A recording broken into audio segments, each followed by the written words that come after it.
बिस्मिल्लाहिर्रहमानिर्रहीम। तो आज हमारे पास जो है ना लीनियर अलजेब्रा का चैप्टर नंबर 2 वेक्टर स्पेस, उसमें नेक्स्ट थ्योरम जो हमारे पास जो है ना, ये मैंने एफएससी बुक से उठाया है, क्योंकि हमारे पास जो है ना मेजॉरिटी स्टूडेंट जो है ना उसका बैकग्राउंड मेडिकल की साइड से, और उन्होंने जो है ना एफएससी में मेडिकल पढ़ा है या बायोलॉजी पढ़ी है। तो इसलिए उनको जो है ना बाद में जितनी भी थ्योरम वगैरह क्वेश्चन मैथमेटिक्स में ना, इनको प्रॉब्लम आगे दरपेश होती है। तो इसलिए मैंने भी यही सोचा कि आप लोगों को मैं एफएससी के साथ एफएससी की जो जितनी कोर्स है ना, उसको भी मैं टाइम टू टाइम स्टडी करता रहूँ, ताकि आप लोगों को एफएससी की जितनी भी मुझे क्वेश्चन मिलता है तो उससे मैं लूंगा। और उसके साथ साथ मैं बीएस की जो लीनियर अलजेब्रा मैंने स्टार्ट किया उसके साथ मैं आप लोगों को आगे ले जाऊंगा, क्योंकि इस चैप्टर में जो है ना वेक्टर स्पेस है, ये हमारे पास जो है ना एफएससी फर्स्ट ईयर की बुक में जो है ना, उसमें हमारे पास जो थर्ड नंबर चैप्टर था वो हमारे पास सिर्फ वेक्टर था, और इधर जो है ना वेक्टर स्पेस है। ठीक है, चैप्टर वही चैप्टर है, उसमें थोड़ा सा मॉडिफाई होने हुआ है। ठीक है, थोड़ा सा चेंजिंग है, इसलिए इस कुछ क्वेश्चन में उधर से उठाता हूँ, कुछ क्वेश्चन में पीएस की बुक से उठाता हूँ, ताकि आप लोगों को कुछ जैसे मुश्किलात दरपेश ना हो। सही है। अब मेरे पास जो है ना आज का जो क्वेश्चन है बहुत ज्यादा इंपॉर्टेंट है, क्योंकि इसकी इस तरीके पे और क्वेश्चन बन सकते हैं। ठीक है, और थ्योरम्स आ सकते हैं, और हो सके इस यही थ्योरम आप लोगों को एग्जाम में आ जाए, तो आप लोगों को फिर उसमें कोई प्रॉब्लम ना रहो। तो इसलिए मैंने ये सोचा कि आप लोग इस क्वेश्चन को मैं क्लियरली समझा दूं। देखो, इस थ्योरम में मुझे क्या कह रहा है, इस थ्योरम में जो ना बहुत इंपॉर्टेंट पॉइंट्स, इसमें क्या स्टेटमेंट थोड़ा बहुत जानना होगा। उसके बाद जो मैंने आप लोगों को बताया था कि स्टेटमेंट की एक दफा सिर्फ रीड करना है मुझे क्या कह रहा है, उसके बाद आप फाइनल इधर देखोगे कि इस सी को जो है ना इस साइड के बराबर, यानी left hand side equal to right hand side. यानी यहाँ मुझे ये कह रहा है कि ऊपर जो दिया हुआ क्वेश्चन, उससे मुझे कह रहा है कि इस सेकंड साइड के उसको प्रूफ करें। ठीक है, और इस चैप्टर में मैंने आप लोगों को बताया, इसमें ग्राफ ग्राफ जो है ना ग्राफिकल रिप्रेजेंटेशन ये बहुत ज्यादा होते रहती है। सही है, उसमें मैंने सारे स्टेप बाय स्टेप में आगे गया हूँ, और इसके साथ साथ मैंने ग्राफ भी ट्राई किया है, ताकि आप लोगों को आगे कोई मुश्किलात दरपेश ना हो। सही है। अब मेरे पास जो है ना इस थ्योरम में हम क्या कहते हैं, देखो ये कह रहे हैं कि रेशियो थ्योरम है, रेशियो फार्मूला थ्योरम उसके रिलेटेड है। सही है, इसमें जो है ना मेरे पास फर्स्ट देखो, let A and B the position vector of the points A and B. सही है, और respected F C divide by A B internal in the ratio of P Q. ठीक है, then the position vector of C and of इधर भी C small C and of capital C is given by this. मुझे कह रहा है कि जो स्मॉल सी है ना, स्मॉल सी है, ठीक है, ये इक्वल है इस साइड की। ये कैसे इक्वल है, आप इसको प्रूफ कर ले। सही है, फर्स्ट मैं ऐसे काम करूंगा कि मैं इधर लिखूंगा कि इसको मैं प्रूफ करूंगा, इस थ्योरम को मैं प्रूफ करूंगा अकॉर्डिंग टू द इस डायग्राम के मुताबिक, यानी इसकी हेल्प से। अब हम ऐसे काम करते हैं ना, अगर इधर ओ ओरिजिन है, ओरिजिन ओरिजिन से बी तक जो डिस्टेंस कवर होता है ना, इसके बीच में मैं लिखूंगा कि स्मॉल बी, क्योंकि इधर मेरे पास एक स्मॉल बी भी दिया है, एक स्मॉल ए भी दिया है, और इसके साथ स्मॉल सी भी दिया है। सही है, तो मैं इधर लिखूंगा कि मेरे पास स्मॉल बी हो गया, और इसके साथ मैं लिखूंगा स्मॉल सी हो गया, और इधर मैं लिखूंगा कि स्मॉल ए हो गया। ठीक है, अब हम ऐसे काम करेंगे कि इसमें मैं कहूंगा कि अगर इस सी को मुझे क्या कह रहा है, सेकंड पॉइंट इधर क्या था कि सी डिवाइड हुआ, ये जो कैपिटल सी है ना, ये डिवाइड हुआ है किस पे, A B internal in the ratio of P Q पे, ये डिवाइड हुआ। तो मैं इधर लिखूंगा कि सी पॉइंट्स जो है ना, सी पॉइंट्स ये मेरे पास डिवाइड हुआ है, डिवाइडेड हो गया मेरे पास, ये डिवाइड्स हुआ है किसके मदद से, लाइन सेगमेंट की मदद से डिवाइड होगा, हमेशा लाइन सेगमेंट में इधर लिखूंगा सी डिवाइड बाय लाइन सेगमेंट। सही है, लाइन सेगमेंट की मदद से डिवाइड हुआ है। उसके बाद आप ऐसे काम करो, इसको लिखे A B internal, A B में लिखूंगा, और उसके साथ में लिखूंगा कि इंटरनल, इंटरनल मेरे पास कौन सी चीज है, internally ratio of P Q. मैं इधर डायरेक्ट लिखूंगा कि रेशो मेरे पास है, ratio of P, ratio Q. इधर मैंने इस पॉइंट्स की इधर तक लिख लिया। इधर जो है ना एक पॉइंट सा है, वो पॉइंट्स कौन सा है, बहुत ज्यादा इंपॉर्टेंट कौन सा है, देखो इस पॉइंट को अगर आप लोग ने समझ लिया तो आप लोगों को कोई कंफ्यूजन नहीं रहेगा। मुझे कह रहा है कि लाइन सेगमेंट, लाइन सेगमेंट क्या चीज है, देखो लाइन सेगमेंट में से मुझे लाइन सेगमेंट की डिफिनेशन, मतलब इसका मतलब क्या है, हम ऐसे काम करते हैं ना, ये हमारे पास हमेशा एक स्ट्रेट लाइन होता है। सही है, और उसकी जो है ना टू एंड पॉइंट्स टू होगी, और उसकी आखिरी जो है जो वो जो खत्म होगा ना, उस दो पॉइंट्स पे खत्म होगा, इधर पे भी खत्म हो सकता है और इधर भी ये खत्म हो सकता है। ये लाइन सेगमेंट की डिफिनेशन है। ठीक है। और ये जो है ना इक्वली तकसीम होगा इन फिक्स पॉइंट्स। मैं इधर ऐसे काम करूंगा कि ये मेरे पास जो है ना टोटल लेंथ जो है ना इसका है 4 सेंटीमीटर में लिखूंगा, सही है। और ये इसको हम डिवाइड कर दे, अगर इसको मैं इस बीच पे डिवाइड कर दूं, ये मेरे पास 2 सेंटीमीटर इधर हो गया और 2 सेंटीमीटर मेरे पास इधर हो गया। यानी ये इधर तक 2 सेंटीमीटर पे डिवाइड हुआ है, फिर उसके बाद 2 सेंटीमीटर मजीद और हुआ है। यानी 4 सेंटीमीटर जो लाइन था ना वो मैंने डिवाइड किया 2 2 सेंटीमीटर पे। इसको हम कहते हैं लाइन सेगमेंट। इसकी 2 एंड्स पॉइंट्स होगी हमेशा। एक पॉइंट्स मेरे पास एक इसकी इधर से ही मैंने स्टार्ट लिया ना, इधर एक पॉइंट से इसका हो गया, दूसरा पॉइंट इधर से स्टार्ट हुआ है, इधर तक इसका हो गया। तो इसका मतलब है कि मेरे पास इसकी 2 पॉइंट्स हो गए, सही है। ये मेरे पास इसको अगर मैं लूंगी, ये मेरे पास 1 पॉइंट्स हो गया और ये मेरे पास लास्ट यानी सेकंड पॉइंट्स होगी। लाइन सेगमेंट की डिफिनेशन ये। इधर जो है ना हमको कह रहा है कि सी नंबर जो है ना सी नंबर लाइन जो है ना, ये हमारे पास वेक्टर सी नंबर वेक्टर, क्योंकि सारे चैप्टर तो वेक्टर की बेस पे हमने स्टार्ट किया है। वेक्टर ये डिवाइड हुआ 2 एंड पॉइंट पे। एक पॉइंट मेरे पास ये इधर इधर तक है, देखो ये इधर तक आया, सही है। फिर दूसरा पॉइंट सी से स्टार्ट हुआ इधर तक।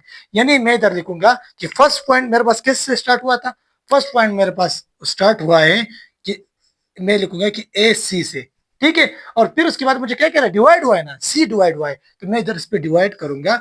ये सी किस पे डिवाइड हुआ है, सेकंड पॉइंट कौन सी जगह से स्टार्ट हुआ है, सी से स्टार्ट हुआ है और बी तक। इस सी से स्टार्ट होके इधर तक गया हुआ है, तो मैं इधर लिखूंगा कि सी से स्टार्ट हुआ है और बी तक। और इसका रेशो मेरे पास क्या था, ये तो सी मैंने लिख लिया। ये मेरे पास क्या है, ए सी डिवाइड बाई सी। ये मेरे पास कौन सा चीज है, ये मेरे पास मैंने कैपिटल सी को, इस सी को जो है ना डिवाइड करता है इस 2 पॉइंट्स पे, सही है। थ्योरम थोड़ा सा कम्प्लेक्स है, आप लोगों को समझ नहीं आएगा, आप लोग ध्यान से देख ले, ठीक है, क्योंकि इसमें बाद में अगर कोई मुश्किलात ना हो, सही। अब मुझे कह रहे हैं कि इसका रेशो कौन सा है, रेशो में लिखूंगा कि पी क्यों, इधर मैं लिखूंगा कि मेरे पास पी है और इसके साथ में रेशो क्यों, ठीक है। मेरे पास ये हो गया कि ए सी डिवाइड बाई सी भी इक्वल है पी क्यों, पी रेशो क्यों। अब इस रेशो को हम डिवाइड फॉर्म में भी लिख सकते हैं। इसको मैं इधर डायरेक्टली लिख सकूंगा कि इधर मैं इसको इस फॉर्म में लिख लूं कि पी डिवाइड बाई मेरे पास क्या है, क्यों है। नेक्स्ट मेरे पास कौन सा स्टेप है, अब हम ऐसे काम करेंगे ना कि इसको जो ना मैं क्रॉस मल्टीप्लाई करूंगा। हम इधर लिखेंगे कि क्रॉस मल्टीप्लीकेशन, सही है। क्रॉस मल्टीप्लीकेशन कौन सा चीज था आप लोगों को पता है, क्रॉस मल्टीप्लाइंग, सही है, ऑन बोथ साइड। इसको जो है ना पी को जो है ना मैं इधर इस क्यों को मैं इसके साथ मल्टीप्लाई करूंगा और इसको मैं इसके साथ मल्टीप्लाई करूंगा, इसको हम क्रॉस मल्टीप्लिकेशन कहते हैं, सही है। अब हम ऐसे काम करते हैं कि इधर मैं लिखूंगा कि मेरे पास क्यों अपनी जगह आ गया और इसके साथ मैं लिखूंगा कि सी हो गया और इक्वल है मेरे पास, इधर मैं पी लिखूंगा और इसके साथ में लिखूंगा सी और बी हो गया, ठीक है। नेक्स्ट मेरे पास कौन सा स्टेप है, आप लोगों को मालूम है, देखो ए सी, ए सी की लाइन के बीच कौन कौन से आते हैं। मैंने कहा था कि ए मेरे पास क्या रिप्रेजेंट करेगा, स्मॉल ए, तो मैं इसकी जगह जो है ना स्मॉल ए लिखूंगा। मगर इधर एक पॉइंट से हम लोगों को इस पॉइंट्स को जानना जरूरी है। अगर मैं ए सी को लिखना चाहता हूँ तो ए सी का मतलब यह है कि आप लोग जो है ना ए से सी तक चले गए, तो इसका मतलब है कि ए सी मेरे पास जो है ना इसको मैं किस फॉर्म में लिखूंगा कि इस ए से मैं आया हूं किस जगह तक, सी तक। मगर हमने एक फार्मूला पढ़ा था, वो फार्मूला इस चैप्टर की जो ना फर्स्ट क्वेश्चन मैंने उस पर किया था, उसमें मैंने ये लिखा था कि मेरे पास अगर ऐसे क्वेश्चन आ जाए कि आप फाइंड आउट करें पी को मैं कैसे फाइंड आउट करूंगा कि P1 से P2 तक। यानी इसका मतलब है कि आप ऐसे काम करो कि P2 से फाइनल फाइनल से आप इनिशियल पॉइंट्स को माइनस करें। मैं फाइनल P1 से P2 से P1 को भी माइनस करूंगा, इसको भी हम इस फॉर्म में लिखेंगे। मेरे पास इधर क्या है, सी है ना, ए है ना, तो फर्स्ट ए, तो मैं ऐसे काम करूंगा कि इस इसका एंड पॉइंट कौन सा है, सी है, तो मैं सी से ए को माइनस करूंगा। इधर मैं लिखूंगा कि सी माइनस ए, ठीक है। नेक्स्ट मेरे पास कौन सा है कि मैं लिखूंगा कि मेरे पास सी भी, इसको सी भी की जगह मैं क्या लिखूंगा कि मैं ऐसे काम करूंगा कि बी से मैं सी को माइनस करूंगा, ठीक है। इधर मैं लिखूंगा कि बी मेरे पास हो गया और इससे मैं माइनस करूंगा सी। इसको मैं जस्ट ए सी की जगह में इसको लिखूंगा और सी बी की जगह में इसको लिखूंगा। अब हम ऊपर से लिखेंगे कि मेरे पास क्यों आपकी जगह आ गया और ए सी की जगह में क्या लिखूंगा, सी माइनस ए। ये पॉइंट्स आप लोगों को समझ आ गया ना, ठीक है। हमने पहले क्वेश्चन इस पे पढ़ा था, फर्स्ट नंबर एग्जाम्पल हमने यही किया था, ठीक है। मुझे कह रहा था कि आप ऐसे काम करो कि इससे इन दोनों का मतलब ये नहीं है कि आप आपस में मल्टीप्लाई करें, इसका मतलब ये नहीं है। इसका मतलब ये है कि आप ऐसे अगर एक पॉइंट्स फाइनली पॉइंट्स निकालना चाहते हो तो ऐसे काम करो कि आप फाइनल पॉइंट्स को जो है ना इनिशियल पॉइंट्स को माइनस करना होगा, यानी फाइनल पॉइंट्स आप इनिशियल पॉइंट को माइनस करो। इससे मेरे पास एक पी वेक्टर आ जाएगा, ठीक, एक वेक्टर आ जाएगा। यानी फर्स्ट एग्जांपल पढ़ा था, अगर आप लोगों को कुछ इसके बारे में समझ नहीं है तो आप फर्स्ट उस लेक्चर को देख ले, क्योंकि बहुत ज्यादा इंपॉर्टेंट है। मैंने आप लोग स्टार्टिंग में कहा था कि हर स्टेप बाय स्टेप जो है ना, पिछली भी जितनी भी लेक्चर है उसके साथ रिलेशनशिप में है। ये मैथमेटिक्स ऐसे बना हुआ है, क्योंकि अगर आप लोगों ने एक चीज को छोड़ दिया तो दूसरा चीज अगर डायरेक्टली आपने स्टार्ट किया तो आप लोगों को बाद में कंफ्यूजन होगा। तो आप स्टेप बाय स्टेप चलाते रहो, इंशाल्लाह कोई कंफ्यूजन नहीं होगा। और इसी जो है ना लीनियर अलजेब्रा का चैप्टर सारी बुक जो है ना, इंशाल्लाह ताला इसको मैं आप लोगों को बहुत इजी तरीके से समझा दूंगा, सही है। अभी मैं क्या, दूसरा स्टेप मेरे पास क्या है, मैं ऐसे काम करूंगा, इक्वल लिखूंगा और पी को मैं अपनी जगह लिखूंगा, और उसके साथ मैं लिखूंगा कि सी बी की जगह मैं क्या लिखूंगा, बी माइनस सी। तो इधर मैं लिखूंगा कि बी माइनस सी हो गया, सही है। अब हम ऐसे काम करते हैं कि इसको मल्टीप्लाई करेंगे, ये अदर इन दोनों आपस में मल्टीप्लाई करेंगे। मैं इधर लिखूंगा कि क्यों हो गया और सी में लिखूंगा, ठीक है ना। नेक्स्ट मेरे पास क्या करूंगा, इधर मैं बीच में माइनस लगाऊंगा और इसके साथ इस क्यों को मैं ए के साथ मल्टीप्लाई करूंगा, यानी मैं इधर लिखूंगा कि क्यों और इसके साथ मैं ए लिखूंगा, सही हो गया ना। अब हम नेक्स्ट मेरे पास कौन सा है कि इस p को मैं b के साथ मल्टीप्लाई करूंगा, यानी p और b मैंने लिख लिया, फिर बीच में माइनस हो गया, और इस p को मैं c के साथ मल्टीप्लाई करूंगा। अब हम इसको इस साथ मल्टीप्लाई करेंगे तो मेरे पास ये आ गया pc, ठीक है। नेक्स्ट मेरे पास कौन सा स्टेप है, हम ऐसे काम करेंगे कि इधर मैं देखूंगी कि मेरे पास जो माइनस माइनस है ना, इसको मैं खत्म कर दूं। इसको मैं किस तरीके से खत्म करूंगा, अगर मैं ऐसे काम कर दूं कि मैं इस सी को जो है ना, इस पी सी को मैं इधर ले आऊं, सही है, और इस क्यों और ए को मैं इसकी जगह ले आऊं, तो इधर क्या है माइनस है तो इधर चला जाएगा प्लस हो जाएगा, और इधर क्या है माइनस है, अगर ये इधर आ जाएगा तो क्या हो जाएगा, प्लस हो जाएगा। इसको मैं डायरेक्टली कर लूंगा, सही है। अब मैं ऐसे काम करूंगा कि मेरे पास इधर क्या लिखूंगा, मैं क्यों मैंने लिख लिया और उसके साथ मैं सी लिखूंगा, और इधर मेरे पास क्या है माइनस सी, तो इस साइड पे प्लस पी सी हो गया। फिर इधर मैं लिखूंगा कि पी भी हो गया, और इसके साथ में लिखूंगा मेरे पास प्लस क्यों, और इसके साथ में ए लिखूंगा। नेक्स्ट मेरे पास कौन सा स्टेप हम करेंगे, हम ऐसे काम करते हैं ना, इधर इन दोनों से मैं क्या कॉमन ले लूंगा, देखो इस सी जो इधर भी है इधर भी है, इन दोनों से मैं सी कॉमन ले सकता हूँ। तो इससे मैं अगर सी कॉमन ले लूं तो मेरे पास क्यों प्लस पी हो गया, और ये मैंने अपने जगह ले लिया, क्योंकि इधर मेरे पास कॉमन है ही नहीं, तो मैं इसको मैं अपने जगह लिखूंगा। मेरे पास क्या है, क्यों हो गया, क्यों और ए मैंने लिख लिया, इधर मैं लिखूंगा कि क्यों और ए हो गया, सही है। अब मुझे क्या है, इस स्टेप के बराबर ले जाना है, सही है। अगर इसके बराबर मैंने कर लिया तो मेरे पास क्वेश्चन बहुत ईजी है, मैंने ठीक कर लिया, हो गया। अब हम ऐसे काम करते हैं कि इधर मैं लिखूंगा कि सी में अपनी जगह लिखूंगा, और इधर जो क्यों है ना, क्यों प्लस पी, इधर सी के साथ क्या है मल्टीप्लाई में, मल्टीप्लीकेशन फॉर्म में। अगर मल्टीप्लीकेशन फॉर्म में इसको मैं इस साइड पे अगर ले जाऊं राइट साइड पे, ये मेरे पास डिवीजन फॉर्म में होगा, ठीक है। ये बेसिक मैथमेटिक्स है, ठीक है। इसको आप लोग थोड़ा बहुत, अगर आप लोगों ने मैट्रिक तक तो मैथमेटिक्स पढ़ी है ना, तो उसमें ये आप लोगों ने ऑलरेडी पढ़ा होगा, सही है। अब हम ऐसे काम करते हैं, ऊपर जो है ना पी बी में अपनी जगह लिखूंगा, इधर मैं लिखूंगा कि पी बी और इसके साथ प्लस और क्यों ए लिखूंगा, ठीक है।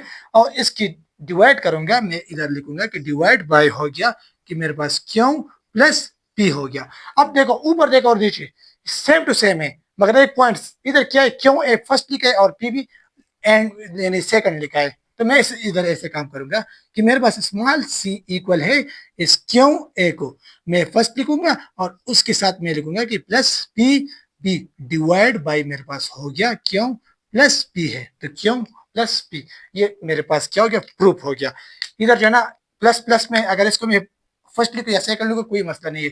अगर मैं इसको इस फॉर्म में लिखूँ, मेरे पास एक आंसर आ जाए ना, कि मैं लिखूँ कि 2 + 3 हो गया, इससे मेरे पास क्या आंसर आएगा, 5 आ जाएगा। अगर मैं इसको इस फॉर्म में लिखूँ कि 3 + 2, इससे भी मेरे पास 5 आएगा, ठीक है। तो ये दोनों मेरे पास तो सेम टू सेम है, तो इसी तरह मैंने इस प्लस प्लस में अगर आप आगे पीछे कर सकते हैं कोई मसला नहीं है, सही है। ये मेरे पास इसका आंसर हो गया, ठीक है। देखो सी का आंसर मेरे पास क्या हो गया, क्यों ए प्लस पी बी और डिवाइड बाय क्यों प्लस पी बी। इस क्वेश्चन को मैं दोबारा एक दफा पढ़ता हूँ, देखो। अब हमने ऐसा काम किया कि मेरे पास रेशियो फार्मूला थ्योरम है, सही है। इसमें मैंने क्या पढ़ा है कि मुझे ए दिया है और बी दिया है, ए और बी किधर से मैंने लिया, इधर स्मॉल ए और स्मॉल बी, सही है। इधर ही मुझे दिया हुआ है। अब हम ऐसे काम करते हैं कि मुझे कह रहा है कि the position vector of the points A and B, यानी ए और बी के बीच में जो है ना एक पॉइंट्स आए, पोजीशन वेक्टर आया। ये मेरे पास एक पोजीशन वेक्टर क्या चीज है, इसमें मैंने ऑलरेडी एक डेफिनेशन इसकी पढ़ी थी, सही है। यानी एक पॉइंट्स मुझे शो करते हैं, इधर एक पॉइंट से इधर मेरे पास सेकंड पॉइंट, ये मेरा पोजीशन है, पोजीशन दिया हुआ है कि ओरिजिन से मैंने स्टार्ट किया है और यानी ओ से मैंने स्टार्ट किया और इसका पोजीशन मुझे शो हुआ है ए तक, फिर ओ से मैंने स्टार्ट किया बी तक, इसका एक पोजीशन मुझे शो हुआ है। ठीक है, फिर हम इसके बाद हम कह रहे हैं कि आप सी की जो है ना सी पोजीशन जो है ना इसको मैंने डिवाइड किया ए बी पे, यानी ए बी जो है ना इसको internally in the ratio of इसकी फॉर्म में, यानी इसकी मैंने इसके ऊपर डिवाइड किया सी को, ये कैपिटल सी जो है ना इसको मैंने डिवाइड किया है किस पे, ए बी पे डिवाइड किया है। ए बी पे कैसे डिवाइड किया है, with help of line segment की मदद से, लाइन सेगमेंट की मदद से हमने इसको डिवाइड किया। लाइन सेगमेंट का मतलब ये है कि उसकी टू रेशो यानी टू एंड पॉइंट्स होगी, सही है, आखिर इसकी दो पॉइंट्स होगी। यानी इधर मैंने एग्जांपल पढ़ा है, अब देखो मैंने इधर लाइन सेगमेंट के रिलेटेड सारी बातें की है। ठीक है, लाइन सेगमेंट का मतलब ये है कि आप ऐसे काम करें कि देखो सी को मैंने किस पे डिवाइड किया, with help of line segment की मदद से। इधर मैंने एक एग्जांपल लाइन सेगमेंट की दी है कि एक पॉइंट्स मेरे पास इधर मैंने दिया कि 4 सेंटीमीटर एक लाइन से, सही, एक लाइन का 2 पॉइंट्स होगा। कैसे, 4 सेंटीमीटर का एक लाइन है और उसमें मैंने फर्स्ट जो है ना इसको मैं डिवाइड किया है 2 सेंटीमीटर पे, फिर उसकी जो है ना उस लाइन को मैं तकसीम किया है, डिवाइड किया है, फिर उसके बाद सेकंड 2 सेंटीमीटर, यानी दोनों का फिक्स लेंथ होगा, यानी फर्स्ट का भी फिक्स लेंथ और सेकंड का भी फिक्स लेंथ होगा, इसको हम लाइन सेगमेंट कहते हैं। फिर उसके बाद मैंने ऐसे काम किया कि internally ratio of P Q, यानी इधर से लेकर इधर तक के पॉइंट्स मैंने अपनी ही लिखा है। अगर आप लोगों के एग्जाम में जो ना तो आप इसको इधर तक अपनी ही जगह लिख सकते हैं, मगर इस सीक डिवाइड के बाद आप लाइन सेगमेंट लाजिमी लिखना है, क्योंकि लाइन सेगमेंट का मतलब इधर बहुत ज्यादा इंपॉर्टेंट होता है।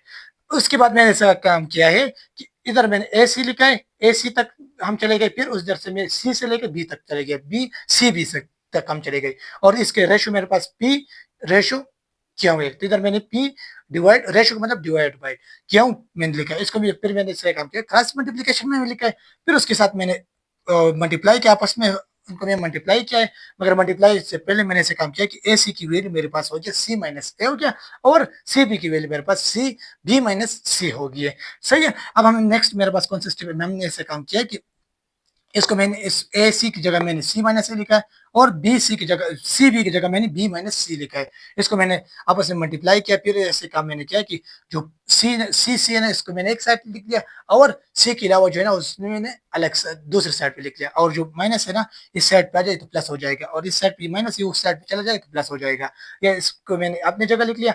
फिर उसके बाद मैंने ऐसे काम किया है कि सी को मैंने इनसे कॉमन ले लिया, इधर मैंने सी को क्या किया है, कॉमन लिया है, सी को अगर मैंने कॉमन लिया है तो मेरे पास पी क्यों प्लस पी हो गया, और इक्वल टू ई मेरे पास पी बी प्लस क्यों ए हो गया।